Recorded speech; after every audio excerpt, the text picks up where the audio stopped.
અધ્યાય 11 શ્લોક 31-35। આખ્યાહિ મે કો ભવાનુગ્રરૂપો નમોસ્તુ તે દેવવર પ્રસીદ વિજ્ઞાતુમિચ્છામિ ભવંતમાદ્યમ નહિ પ્રજાનામિ તવ પ્રવૃત્તિમ।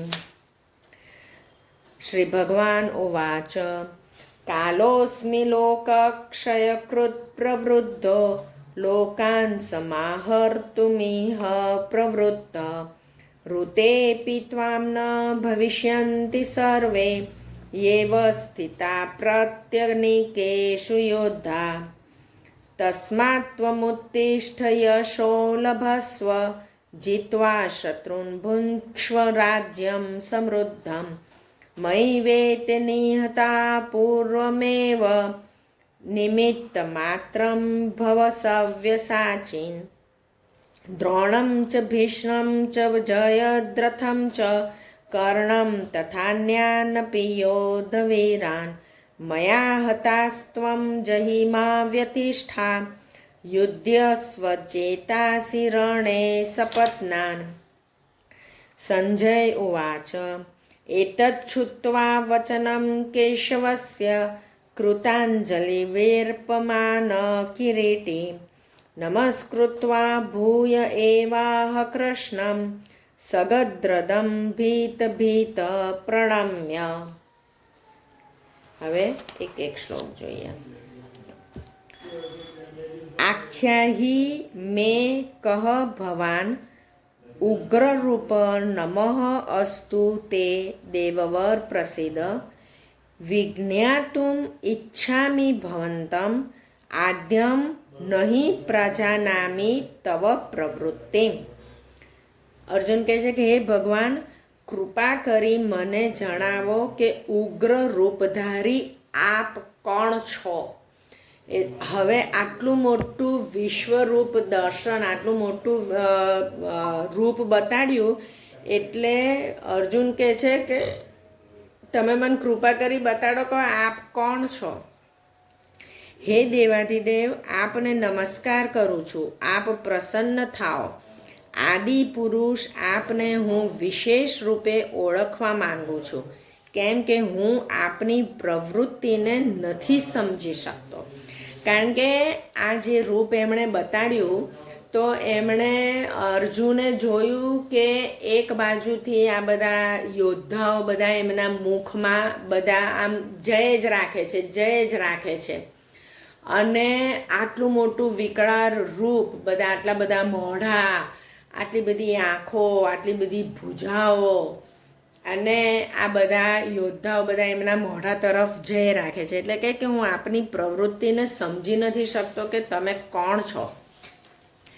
પછી ભગવાન કહે છે, ભગવાન ઉવાચ કાલઃ અસ્મિ લોકક્ષય કૃત પ્રવૃદ્ધ લોકાન સમાહર્તુમ ઇહ પ્રવૃત્ત ઋતે અપી ત્વામ ન ભવિષ્યન્તિ સર્વે યે અવસ્થિતા પ્રત્યનિકેષુ યોદ્ધા। એટલે ભગવાન બોલ્યા કે હે અર્જુન, હું લોકોનો સંહાર કરનાર વધી ગયેલો મહાકાળ છું, વધી ગયેલો મહાકાળ છું, કારણ કે આખું આટલું મોટું રૂપ એમણે બતાડ્યું। અત્યારે આ લોકોનો સંહાર કરવા માટે પ્રવૃત્ત થયો છું, માટે જે પ્રતિપક્ષીઓની સેનામાં રહેલા યોદ્ધાઓ છે એ બધા તારા વિના પણ નથી રહેવાના, એટલે કે તું યુદ્ધ નહીં કરે તો પણ આ સર્વેનો નાશ તો થવાનો જ છે।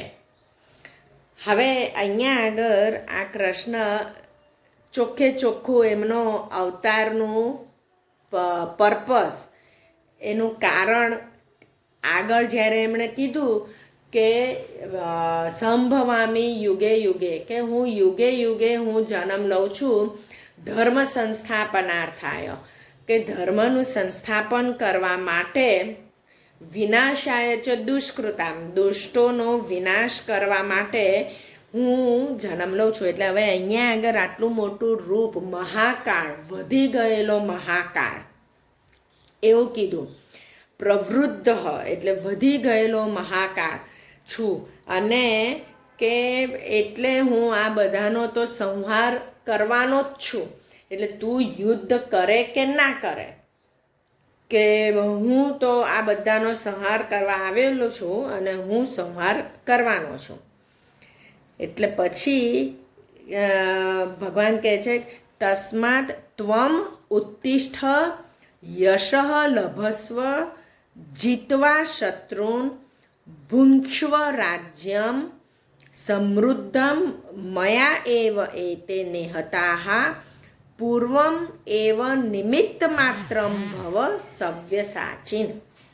એટલે માટે તું ઊભો થા, યશ મેળવ અને શત્રુઓને જીતીને ધન ધાન્યથી સમૃદ્ધ રાજ્યને ભોગવ. આ સર્વે શૂરવીરો પહેલેથી જ મારા વડે હણાયેલા છે. એ હે સવ્યસાચી, તું તો કેવળ નિમિત્ત માત્ર થા. જો અહીંયા આગળ એક નવું નામ અર્જુનને આપ્યું, સવ્યસાચી. સવ્યસાચીનો મતલબ એટલે માટે કે ડાબા હાથે પણ બાણ છોડવાનો અભ્યાસ હોવાને લીધે અર્જુનનું સવ્યસાચી નામ પડ્યું હતું. અર્જુન બેવ હાથે ઝડપથી બાણ છોડી શકતા હતા. તો અહીંયા એટલે હવે કૃષ્ણ કહે છે કે તું તો ખાલી નિમિત્ત માત્ર છે. તું આ યશનો લાભ લે અને તું આ ધન્ય ધાન્યથી સમૃદ્ધ રાજ્યને ભોગવ. તું ઊભો થા. આટલે સુધી કહે છે કે તું ખાલી નિમિત્ત માત્ર છે, કે આ બધા તો પહેલાં મારાથી હણાયેલા જ છે. પછી કહે છે કે દ્રોણમ ચ ભીષ્મમ ચ જયદ્રથમ ચ કર્ણમ તથા અન્યાન અપી યોદ્ધવીરાન મયા હતાન ત્વમ જહિમા વ્યતિષ્ઠા યુદ્ધસ્વ જેતાસી રણે સપતાન. એટલે જો કોના નામ દે છે, દ્રોણ, ભીષ્મ, જયદ્રથ, કર્ણ. આ ચાર બહુ મોટા યોદ્ધાઓ હતા અને અર્જુન ડરતો નહોતો, પણ અર્જુનના આ સગા હતા. દ્રોણ એના ગુરુ હતા, ભીષ્મ એના દાદા હતા. કર્ણ એ અર્જુનને ખબર નથી કે આ મારો ભાઈ જ છે, પણ કૃષ્ણને ખબર હતી.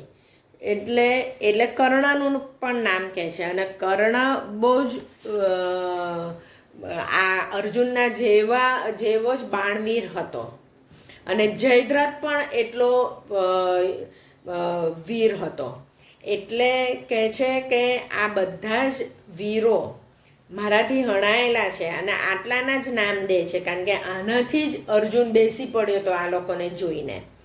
એટલે કહે છે કે આ દ્રોણાચાર્ય, ભીષ્મ પિતામહ, જયદ્રથ, કર્ણ તથા બીજા પણ ઘણા બધા મારા વડે હણાયેલા શૂરવીર યોદ્ધાઓને તું હણ, ભય રાખીશ નહીં.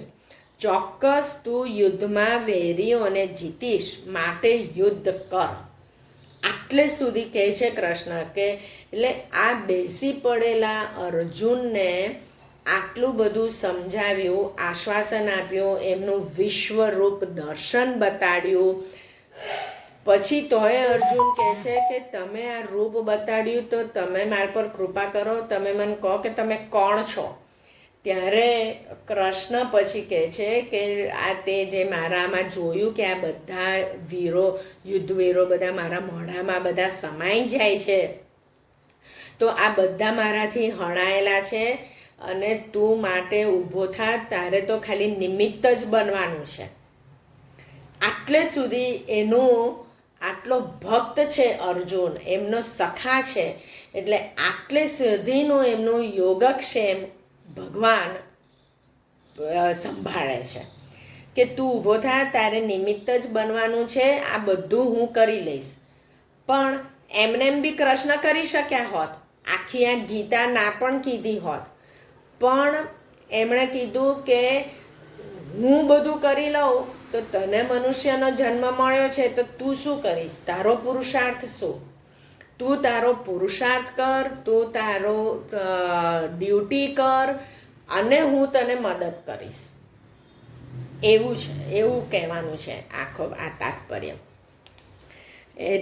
પછી સંજય કહે છે, સંજય ઉવાચ એતત શ્રુત્વા વચનમ કેશવસ્ય કૃતાંજલિ વેપમાન કિરીટી નમસ્કૃત્વા ભૂયઃ એવ આહ કૃષ્ણમ સગદ્રદમ ભીત પ્રણમ્ય.